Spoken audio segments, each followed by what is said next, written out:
Well, hello everyone. I'm Sam Valenti. Welcome back to Backlot Pass. Today's guest is a wonderful actor, best known for her time on the legendary ITV soap opera Emmerdale, Louisa Clein. Louisa, welcome to the show.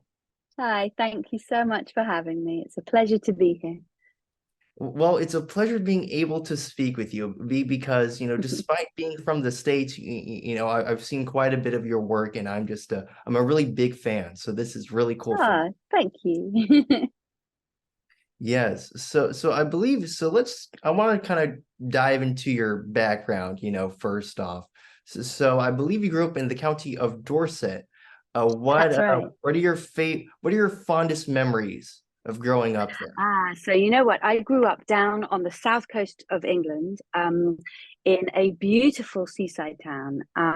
So my childhood was very idyllic, really. You know, I grew up on the beach. It was a very chilled out kind of childhood. We grew up in beautiful countryside and just a lovely gentle place. We were um a family that would probably stood out a little bit in the area that I grew up in that my mother is from Holland, and my sister from a very young age was a very, very successful cellist musician.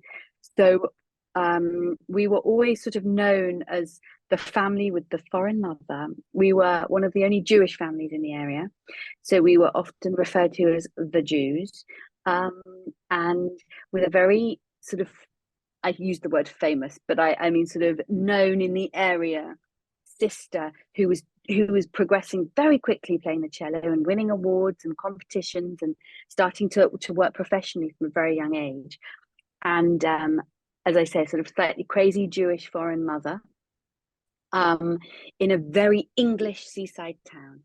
So we were always seen as a little bit different, but in a good way, never negatively so. I never felt there was any negative feeling about it. But I spent my childhood running around on the beach, cycling to my friends, not doing so much work, but really having a lovely childhood. I was very lucky. Well, that's great to hear, and I imagine growing up near a beach is pretty fun. That's pretty nice. Yeah, it's beautiful. And I actually, my parents are still down there. So I any opportunity I have, I end up back down there by the beach, hanging out with my parents who are bringing the kids down there and just reminiscing about my childhood. So it was a happy time. Yes, absolutely. That's how you do it. And so I read that your family, was kind of a musical family, and like you mentioned, of course, stuff with your sister. Now, I read that you played the viola with the That's right. National Youth Orchestra. So what was That's that right. whole experience So like? as you say, we grew up with music. My mum is a professional violinist, and my sister was playing the cello from a very young age. My father also played the violin and viola, so it was never really an option not to play an instrument.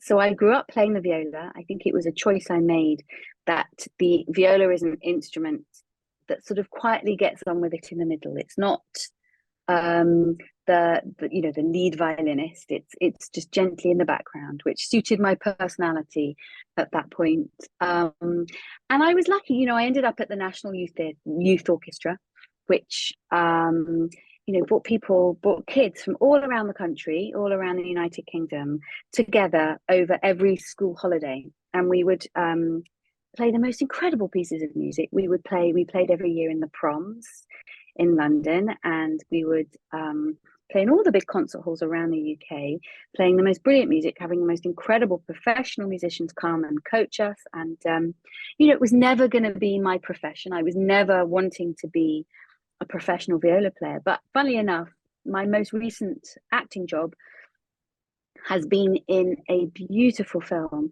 a short film called The One Note Man, and it required me to play the violin. So the violin is very similar to the viola, and actually, once you've learned how to play the viola, the violin it's quite a bit easier. So I was able to get my fingers back in shape and play the violin in this film, and so it's a skill that, although I never never thought I would take it up professionally, and I never really wanted to take it up professionally. It's absolutely helped me as an actor, both practically playing the instrument in parts that have required it, but also I've always thought that sort of having a musical instinct, learning an instrument, learning about rhythm, learning to read music is only a benefit when you're a performer. Yeah, absolutely. And I think it's really cool that this is stuff that you learned about, when you in your childhood, and you're kind of still using it, sometimes For even today. sure. For sure. And actually, we it always gives me great joy when I play. And I always, whenever I pick up the viola, I think, oh, I wish I did this more. Why don't I do this more? Because it's a very mindful exercise, especially when there's no pressure on having to do it professionally and it's purely for fun. It becomes a very beautiful meditative moment when you can almost forget about everything else and just focus on technique and the music and the sound, and it's really rather lovely. Yes, absolutely. And it's funny because I watched the short film you did. It was called A Hungry Angel, I believe. And my favorite part of the film is when you're, doing you're doing your stuff. Oh, I don't even remember that one. It's been a while since I've seen that film. Yeah. I think I went through the archives to find that. Yeah. Oh, I must watch that one again. Yeah. Yes. Now let's kind of, talk about just how you got into acting. Like how did you first get that interest in going Yeah. into acting as a profession? I always tell this story, which is when I was very, very small, I was doing a poem on the stage of my primary school. I must have been about 4 or 5 years old. And my grandfather from Holland, who is this magical man who had an extraordinary story of his life, but he was over from Holland. He was Dutch. He was over from Holland, and he looked at me on the stage, and he turned to my mother, and he just said, "This one, she's going to go on the stage." So from a very young age, it was something that I felt happy, I felt comfortable, I felt like it was where I could belong, and I felt really, um, I suppose, I go back to talk about my sister, but when it was very obvious from a very young age that my sister would be a musician. And I suppose I always thought I wouldn't be, but I always knew that I wanted to go into something creative. And there's a lot of luck in this industry. And I feel like there's been many times in my life where I've had a lot of luck and my career has fallen into place at times. At times it hasn't, but at times it has fallen into place. And that's sort of how it's always been there. I've had moments when I thought I'd like to do something else, but I've never really wanted to do anything else. And you know what? And I've also always say this, that I've been very lucky in that my parents, both my father is a doctor, but a very, very keen musician, and my mother obviously is a professional violinist. They never questioned that it wasn't a suitable job. So they always really encouraged me. They never encouraged me to get a degree for something to fall back on. They always said, if this is what you want to do, go do it. And I'm immensely and eternally grateful for the support from my parents with it, because there's many people who have those ambitions or those dreams, but don't have the support behind them. So Yeah, absolutely. And I think it is great that you had that support from your parents because like you said, it's so important to have yeah, that support, to I follow think what you want to go into. I think a career in the arts is often seen as not a sensible career. There is so much uncertainty, unpredictability, and unfairness in the career of being an actor, and so a lot of people are frightened of taking that jump or nervous about it. But I feel like I had real support and encouragement from a very young age. Definitely. And then I believe your like really first love in terms of acting was doing stuff on the stage, I believe. Yeah, I remember as a kid being brought to London, and going to see lots of theatre, and I always loved it, and I always wanted to be up there. Every time I saw a play, I was like, I want to do that. And then my drama school was incredibly focused on theatre and the history of theatre and the creation of theatre and theatrical practices and different different ways of working as an actor on stage, creating characters. And obviously now, 20 years down the line, I use those techniques both working on camera and on stage. But I think, the stage, I've always said this, the stage is very much the actor's medium. You have the chance and the opportunity every night to play, to work on this character from beginning to end. On camera, you're sometimes jumping from the start to the finish, to the middle, back to the beginning, and your performance can be made or broken in the editing suite and out of your control. Whereas on stage, you can try something and then you go, it didn't work tonight. Maybe tomorrow I'll try something different. And when you have the luxury of a theatre run that is long enough that you can take the time to get over the nerves and get over the panic of being on stage, and you have a good substantial run where you can play and you can start playing with the other actors, and if you've got great other actors that you're working with, it becomes this incredible collaborative experiment. Yes, absolutely. Are there times like maybe when you're doing a lot of TV or film stuff that you wanted to just that you're like, oh man, I really want to go, back on the stage and do some stuff there.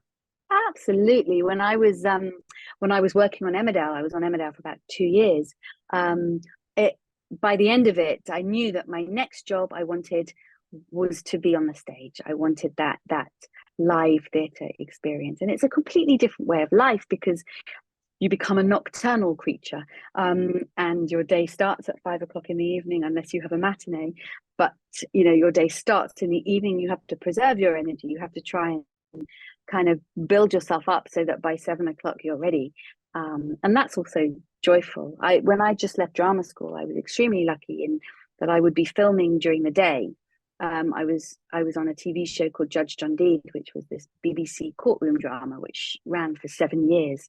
And we would work on that for sort of 6 months of the year, and then the other 6 months of the year I could go off and do some theatre. So I had a really lovely balance for a while, and yeah, so that was a great time. And there was a bit of time during that time where I would be filming in the day and then rushing off to the theatre at night to go and do a play. And that was really exciting for me. I was exhausted, but it was really good. Yeah, theater is just, I imagine it's just a fun experience, because you have that live audience element, and it's just like Sure. you're there, it's live. There's no cuts or anything. It's just, It's intense. I mean, it's yeah. intense, and it's you got to be there. I had one experience where I was asked. There's a fantastic theatre in London called the Almeida Theatre, which produces the most fabulous plays, both new writing and classics. But they pride themselves. It was one of my first jobs leaving drama school, was doing a play there called The Lady from the Sea with Natasha Richardson, and a very unknown actor at the time, called Benedict Cumberbatch. That was a really great cast of actors. But anyway, so I'd worked there then, and then a couple of years later, I got a phone call from the artistic director of the theatre, who said to me, one of our actresses in our current play is not well. Will you come on tonight and read the part? Because they don't have understudies at this theatre, which is the point of the story. They have a company of actors, but they never have understudies. So I went in that morning, and it was like an actor's nightmare, where you'll suddenly find yourself on stage. You haven't read the play, you don't know your lines, and you have a full audience.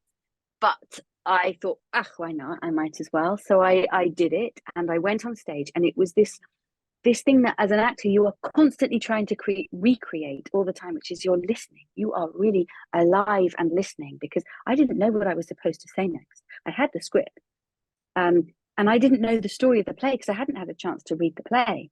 So I just had to listen and react. And so it was that brilliant thing of being in live theatre, listening and replying. And that's exactly what we want as actors to recreate all the time. And in a way, that's the sort of most alive I've felt on stage, is sort of living through a real anxiety dream, I suppose. Yes.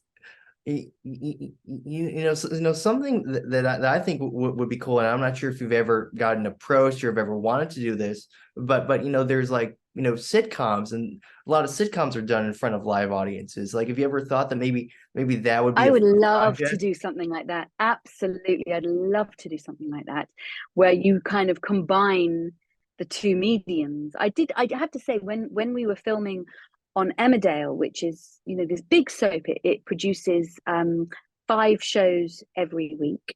It's constantly on the television, and the schedule is such that you're filming 12 episodes every 3 weeks. So there is 3 blocks running concurrently, and each block is filming 4 episodes. So you are jumping from jump, and if you have a busy time on the show, it's absolutely manic. And there's often 4 cameras filming at the same time on set. So it is like, and you're often then only doing the take once, possibly twice if you're lucky, because it's capturing you at, they've got 4 takes of each scene, so you don't need to do it that often. That many times. So it again, it becomes a bit like theatre, because you've got to be aware of an audience. It happens to be 4 cameras, but it's still your audience, around you. And so it's all these different disciplines that I suppose a drama school can never teach you, but you just have to learn on the hoof. Yes. Now I actually read that you attended drama school with like some pretty big names. So Yeah. like names like Russell Brand, Tom Hardy, Michael Fassbender. What memories do you have of your time there, and kind of getting to be around those those So big. yeah, so it was an extraordinary drama school. It was a very unique place. It was a wonderful time for me. I loved my time at drama school. It was tough. It was not sort of easy 3 years. I arrived when I was very young and very naive and sort of fresh from this beautiful countryside and beach childhood. Suddenly I moved to London. I didn't really know anyone. And I was naive. But it created these phenomenal performers. Going back before the people you mentioned, Piers Brosnan, Colin Firth, and some incredible Helen McCrory, some wonderful females, older ladies, strong, tough women, who I really admired. So I knew that this wasn't going to be an easy 3 years for me. And I remember Russell Brand was in the year above me. No, was in 2 years above me, sorry. Michael Fassbender was in the year above me. Tom Hardy was in the year below me. So we had, these brilliant, crazy boys all around us, and also some very strong women. Emilia Clarke she was there after I left, but she was there, and and Gwendolyn Christie. They've created some really amazing women as well as the beautiful boys. Yeah, when you were there, did you make like a lot of close friends during your time there? I did. And what was lovely is that people mixed within the year groups. So it wasn't just my year that stuck together. It was an intense experience. And you started off with about 30 people in the year, but people left throughout the 3-year training. So we graduated, I think, and there was 19 of us that graduated. So people sort of fell, that's not the right word, chose to leave or didn't quite complete the course. And that inevitably creates a very tight bond with the people that do finish the race. It's not a race, finish the 3 years. And there's also a lovely, because it's quite a specific, unique training. When I left, and subsequently throughout the years that I've been working, you meet people from different year groups who graduated 10, 15 years before you did or after you. and you have this common language and this common experience, and so there's always a lovely relationship when you meet other actors from drama center. There's a an insider's secret wink, that we all went through the same experience or something similar. Yes, definitely. Now I want to talk about some of your roles here. And you actually, so what I thought was interesting is you had this film role. This was back in 2010, and you were in a movie that actually it aired here in the States on a little channel called the Sci-Fi channel that we have here. Uh-huh. This movie called Frost Giant with Oh the my God, it was Superman, so Dean fun. I Cain. know. What are your memories of that? So my memories of that was this extraordinary thing where we were all out in Bulgaria. We filmed this movie in Bulgaria. And we were there for like 6 weeks or something. Um, and I'd never done anything like this before. And it was a I mean, let's be honest, the story was not Shakespeare. The story was slightly strange. Um, but we had such a blast on it. We had so much fun. They had actors from all over the world. We had Bulgarian actors, we had Spanish actors. The director was a Spanish guy who had worked on the Pan's Labyrinth movie. So he had this wonderful, fantastical ideas in his head about how to create a sort of science fiction funny movie, really. And of course, working with Dean Cain was amazing. It's Superman. So that it was a really lovely, great fun experience. And for all the giggles we had, and sort of working on green screen a lot, which I'd never done before. Yeah, it was that's the joy of being an actor, is that one week you could be, pretending to fly a helicopter but in front of a green screen trying to keep a straight face, and the next week you're on stage playing Ophelia. It literally, it can change in the space of a week, and you have all these extraordinary, hilarious, it was hilarious, the opportunities, and you meet these people, and yeah, I loved that job. Yeah. That I really enjoyed it. It's a pretty fun movie. It's a really good it's a good popcorn flick. And Yeah, what I'm glad is that you survived. I survived. I'm hoping for the sequel, 23 years later, I'm still hoping there's going to be a spin-off. Yes, there needs to be. I know. You must be one of the few people that's ever watched that movie. I'm impressed. Yeah. It's a fun one. And I'm just glad that I'm glad that you didn't have to die at the hands of the monster. So was when I got to the end, I was Exactly. glad to see, like, oh yeah, yes. Yeah, I made it. Exactly. Yeah, that's a fun one. Hopefully we'll get that sequel sometime. Exactly.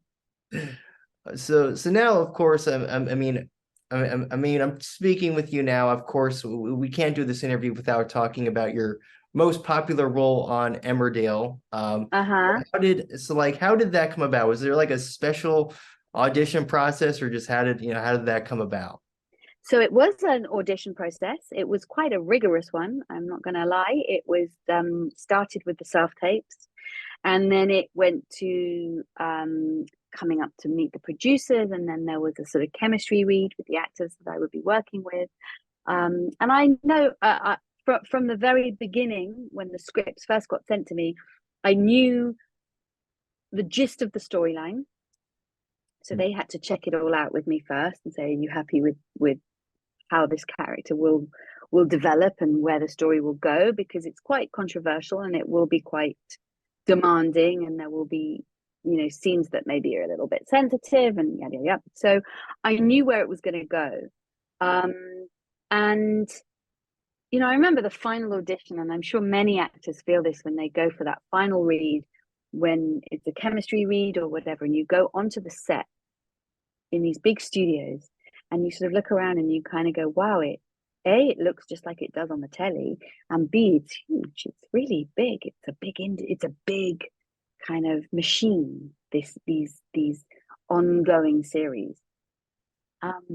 And so the process of the job, finally, when I did get offered the job, suddenly realized, it's a huge undertaking. It's a huge responsibility, because the storyline that we were portraying was a grooming storyline, where certainly in the United Kingdom, when someone mentions grooming, most of the time you imagine or you think of an older man grooming a young, vulnerable girl or boy.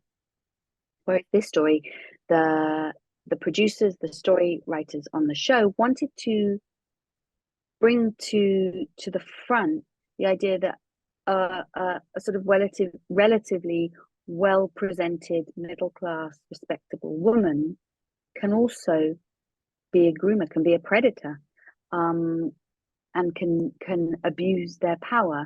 And so the storyline was representing a lot of people. We had a lot of input from charities, and we spoke to victims. It was incredibly well researched and incredibly, I think, sensitively portrayed. I was very conscious of the fact that I didn't want to create a one-dimensional baddie, but also to try and create a character that, certainly for me as the actor, could understand the journey to where she had got to by the end. And also, the actors around us, we worked together. There was a lot of collaborative discussion and with the scripts, and sometimes, certainly when a television program is being written very quickly and there's a lot being written, the actors get more of an input, because we know our characters so well by that point. You can kind of tell my character wouldn't do that. You don't need to say this is enough by doing this. And so it was a fabulous part for a woman my age, who I'm under no illusions I no longer get to play the young ingenue part.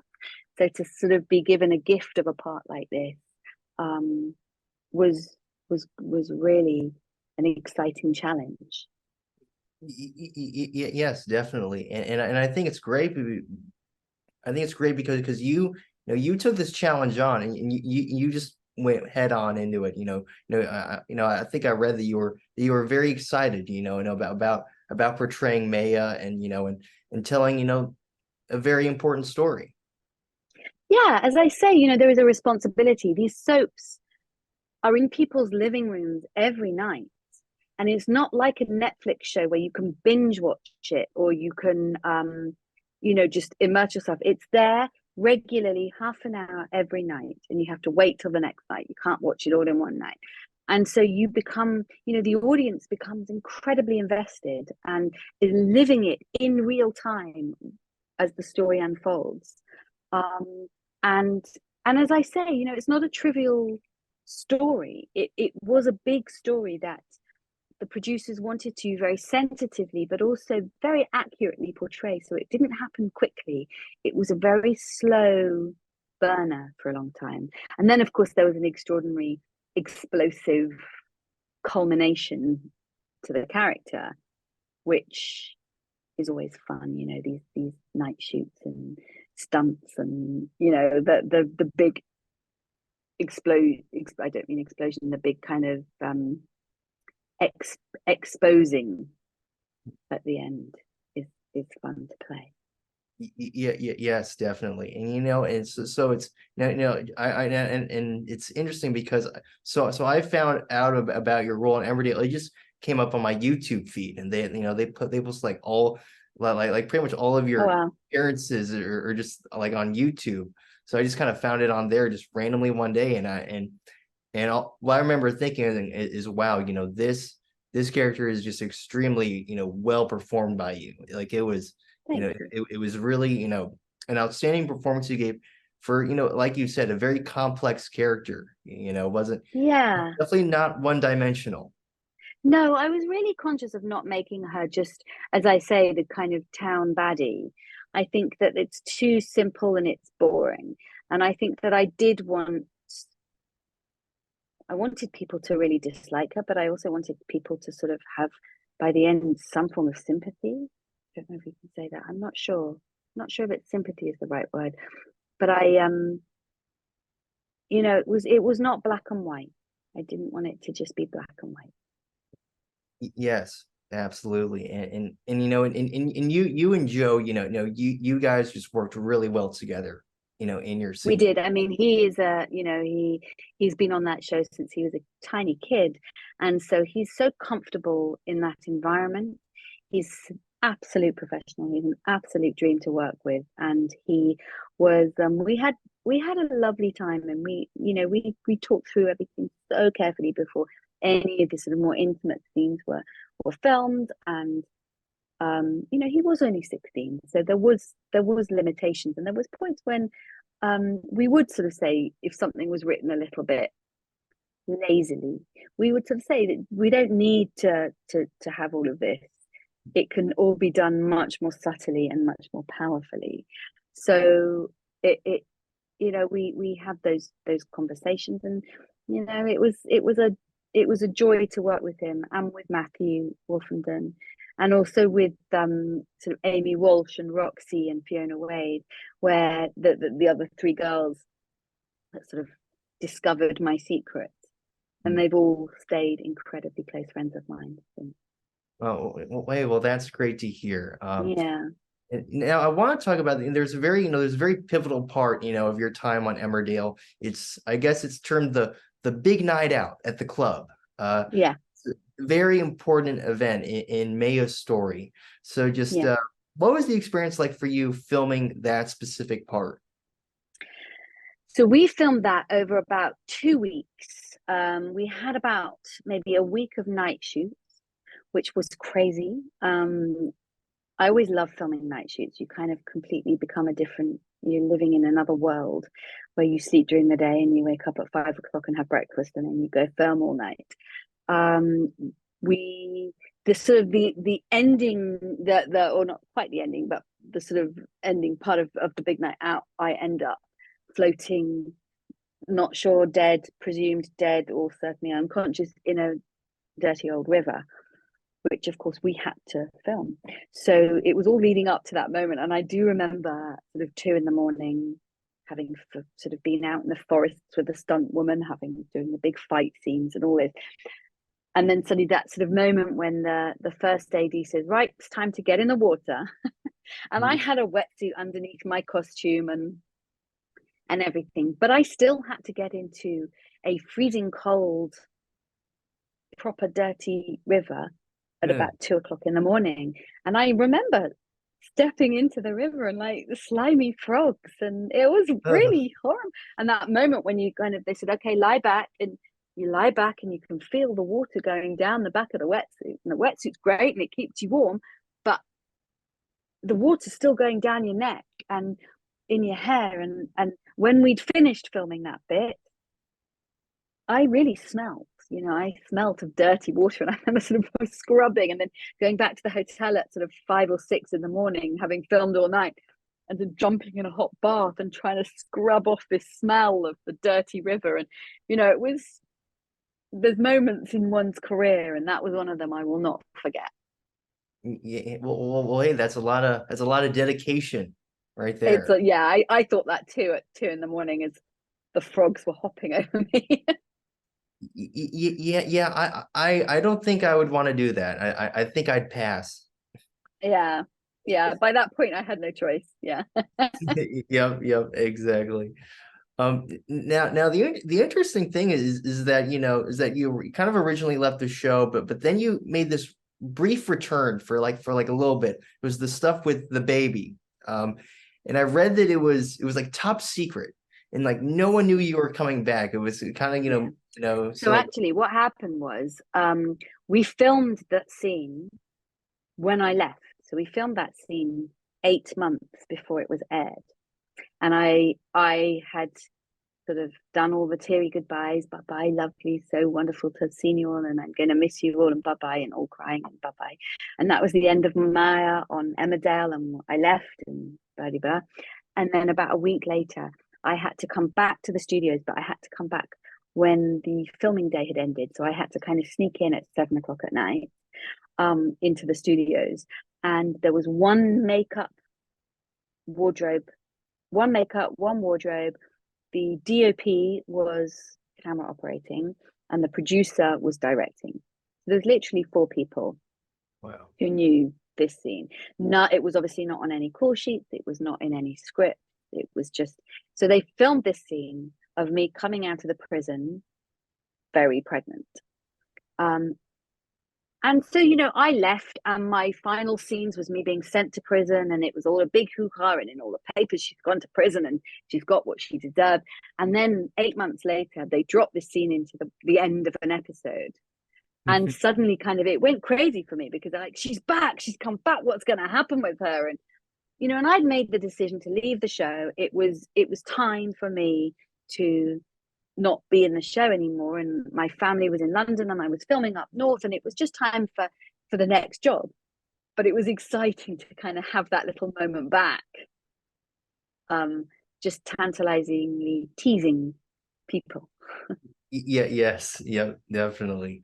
And I know that throughout your time, on the show, you received a lot of great feedback, for your great performance, obviously, but also for telling, an important story. How did it make you feel, when you'd hear stories from, people who had gone through, these similar experiences to what was being portrayed? Yeah. Well, one hopes that, even if being able to highlight a story like this and highlight things like this do actually happen, and if that helps one person come forward and say, oh, so what happened to me isn't okay. And if we can help one person, then you've done your job, haven't you? It's I go back to that word of responsibility, and we have a responsibility when we're telling a serious story like this. However much one jokes about the jumping in the river in the middle of the night sort of moments, it is a big responsibility telling these horrific things, that highlighting these horrific things that happen.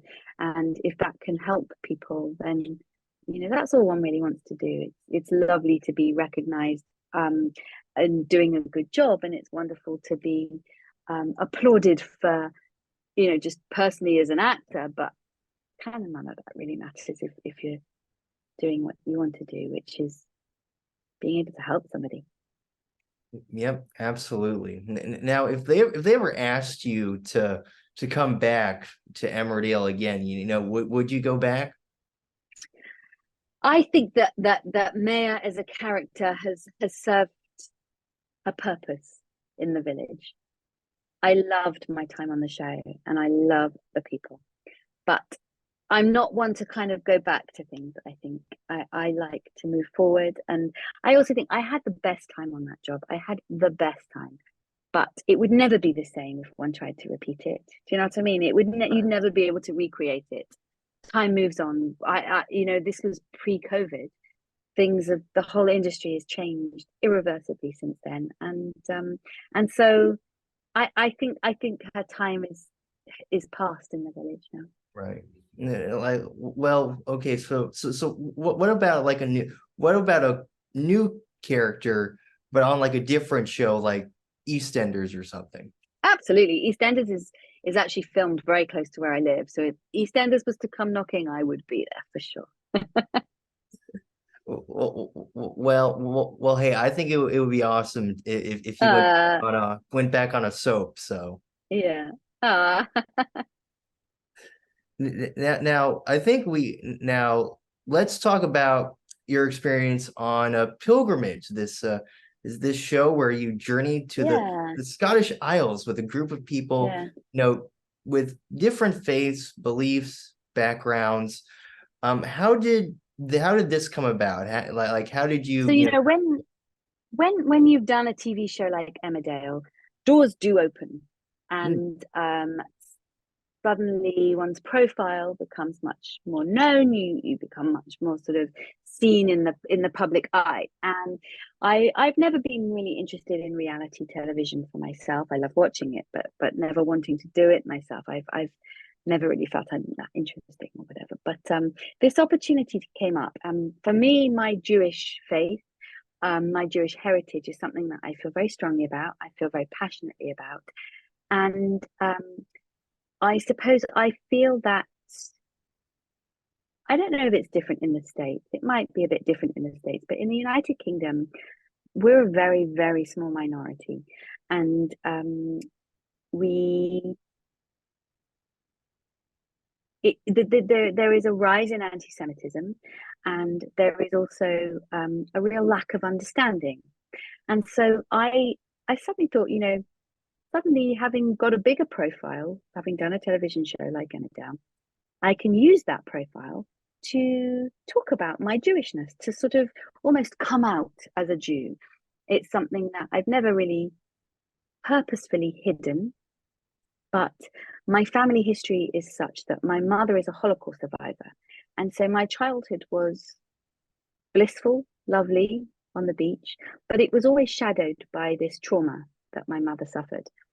And so as I've got older, as I've had my own children, it's become something that I do feel the need to talk about. I feel like there is a responsibility, I use that word again, to tell both my mother's story, but to keep many stories alive and to educate. I do believe very strongly that a lot of problems come from ignorance, not pure evil.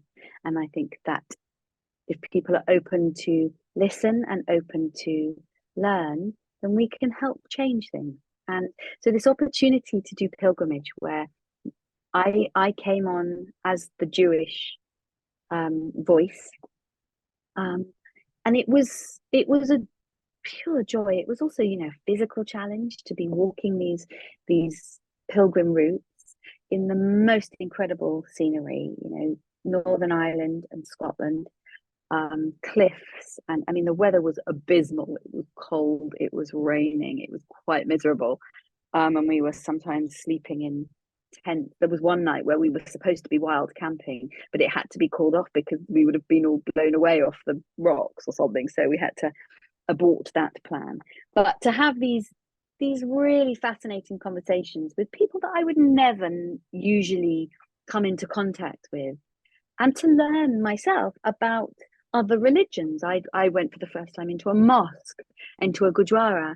I learned about Sikhism. I learned about Catholicism, proper mass in a Northern Irish church, and then also historically learning about the troubles in Northern Ireland. And so it was, as I say, suddenly when you are in the public eye, opportunities open up for you that would never have come about before.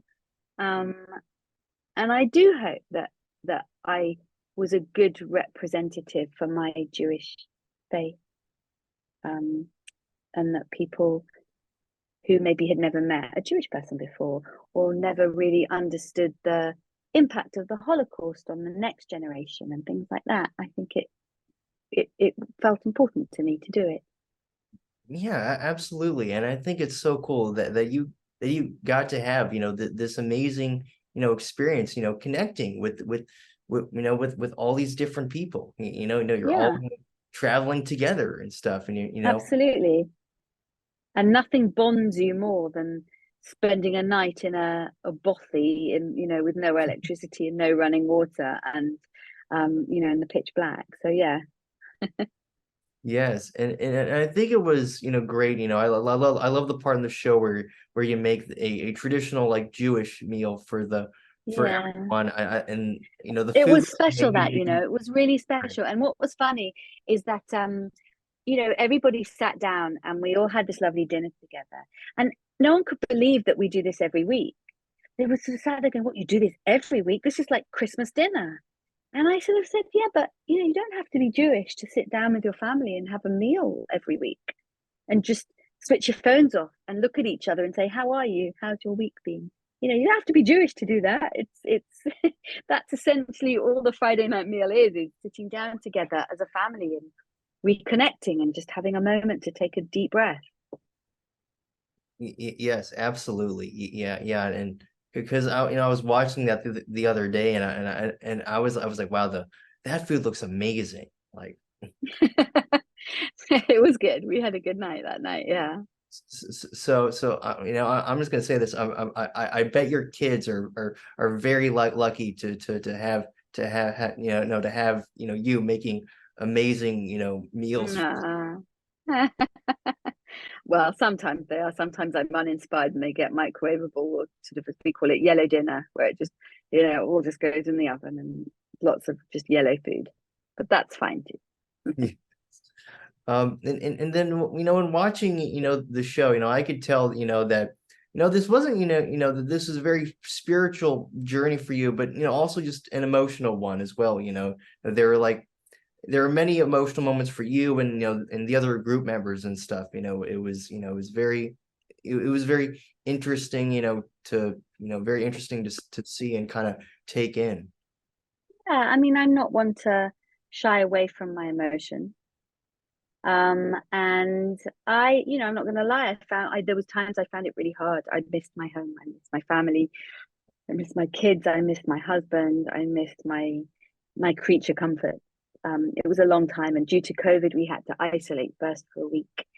So beyond the actual 2 weeks of walking, I'd been sort of locked up in a hotel room for a week before that. So it was hard. It was really hard, and by the end, I was really fighting to get home. Yes, definitely. Like that was because that's how I felt.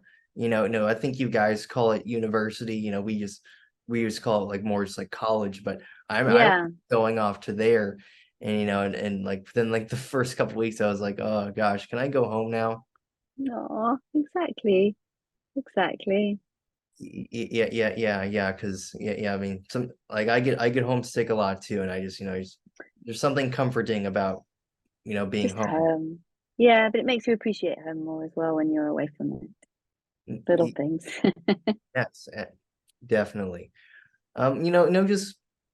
Just looking back, now, what are your overall thoughts, on the pilgrimage? What were your biggest takeaways, and what would you say were the biggest things that you learned? Do you know what? It was really special to be able to share my beliefs. And it was very much a feeling of, it wasn't all about God.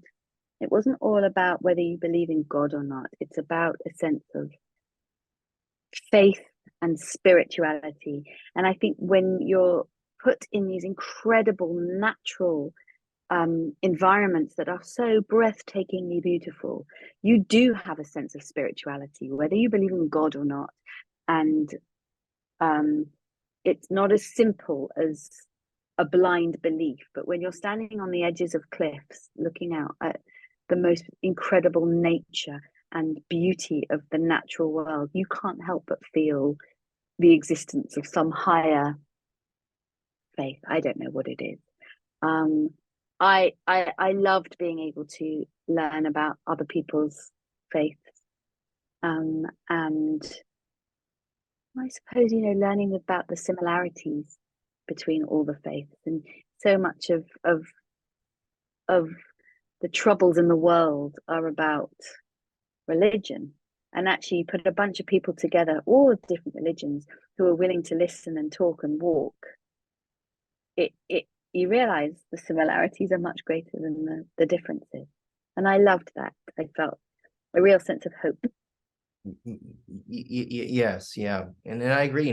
For me, it was encouraging to see that, because I feel like there's so much hate in the world today, and there's so much arguing, and it would just be nice if we can just kind of listen to each other, and just kind of share Exactly. more things. Exactly. Exactly. Yeah. So yeah, I mean, it was really cool, getting to getting to see your journey on there. It was honestly, it was very, even for me, it was very, kind of emotional to watch, and Yeah. so, Oh, thank but you. at the same time, it was kind of uplifting, especially kind of Yeah. We did have a right giggle on it too. yes. Do you But still yeah, keep in touch with the for other group sure. I members? do you know what? Funnily enough, the person that I keep in touch with most is Nick Hewer. Hmm. of all the people. Yeah. See, that's great. Is like, is that, you wouldn't have these connections if it wasn't for, Not at all. Not at all. Not at all. Yep. Now I want to talk about something I found very interesting. Because I'm a big sports fan. I just love sports. Yeah. And I actually, we call it soccer here in America. But you Yeah. just call it a football. But Uh-huh. I saw that you're a big fan of Tottenham. That's right. So Yeah, we're a how Tottenham did you family here. become a supporter? Well, that's a good question. So when I was a kid, where I grew up, there was a footballer that lived near us. Um, so we always knew that there was this like really cool footballer that lived on our road. That's not to say I lived on a really posh road, actually. It just happened to be that a footballer lived there. Um, and my dad had been a Tottenham supporter, I think, when we were like, as if he was to support any football team, it was going to be Spurs. And then when I met my husband, he's a lifelong Spurs supporter, and one of our first dates was going to Tottenham. Um, and going to a big football match like that is like theatre. It is like going to a stadium with 60,000 people all gelling together and all uniting like that. It's so exciting and it's so primal. And it's so much fun. And, it's, I suppose there was no choice once I decided that my husband would become my husband, that there was no choice that we would be a Spurs family. The kids are all love it too. So it's become, very much part of our family. You see that's the great thing is like, is that I've seen that the connections that the supporters have with their teams, no, it's very close to them. It's very. Oh my God. I mean, I would say I love going and I love Spurs. My husband is obsessive. And, when Spurs have a bad season, and we've just finished, we're about to start the new season, but the last season was shocking season. He was depressed. He was really, really, it affected him and him and his dad go together every week. And if there's a spare ticket, I'm now, since the kids are old enough to go, I've been knocked down the pecking line. But when I do get to go, but him and his dad get really, really down if Spurs are doing badly. Yeah. What wasn't the greatest season for Spurs this year? It truly Um, wasn't, no. but Only now way is up, the only way is up. right. Now I have to mention my favorite Premier League team. I'm not sure if you're gonna like this because I was going to say, I'm a dare you do this right now? because I'm a big Liverpool fan. I thought you were going to say Arsenal, so Okay. anything better than Arsenal. That's okay. Right, exactly. Liverpool's a great team. Yes, yep. It's It's we didn't have a Liverpool. that great of a season, this last Also year. true. Also Uh, true. But I know I do have to mention that we one of my greatest memories as a fan was winning the Champions League Oh my God, against. amazing. Yep, yep. Amazing. So so we'll my team will always have that over you guys. I know. I know. That was in Madrid, wasn't it? Yep, Was it in yeah, I believe Madrid? I so. think it was in Madrid. Yeah. Yeah, yeah. Uh, but I do think it's cool, that you're a fan of Tottenham. It's cool, and at least it's not like Manchester United. So Oh no, no, no, no. I love going. I love going to Spurs. As I say, I love the whole experience of going to the football matches. So, long may it last. yep, absolutely. Now, my last question here is just, what sort of advice, do you have for aspiring actors? You know what? It's such an extraordinary job when it works. And I think you have to keep holding on to that because I think too many times people can say, oh, it's a really tough industry. It's really difficult. There's so much rejection. And it's true. There is so much rejection. It's not fair. It's it's brutal. And as you can see in the States at the moment, the actors are all picketing because only something like, I think I read, like 2% of SAG members can actually earn enough money to pay to get covered by their healthcare, by the union's healthcare. 2%. It's a brutal industry that pays terribly. You don't go into this job for the money, but it is the most brilliant job when it works. And and if it's something you love, just do it. Life's too short. Yep, exactly. Yeah, I know. Like time flies. So if Yeah, you're gonna go after it, just do it. just do it. Just do it. Exactly. Yes, and I would say that you have done a fantastic job of that because Thank you. for my money, you're one of the best in the business. So, Oh, bless you. Thank you. but seriously, Louisa, thank you so much for letting me Oh, it's been a great pleasure to chat with you. Thank you. as a big fan of your work, you're just truly an honor. Oh, thank you. I've really loved talking with you. Thank you.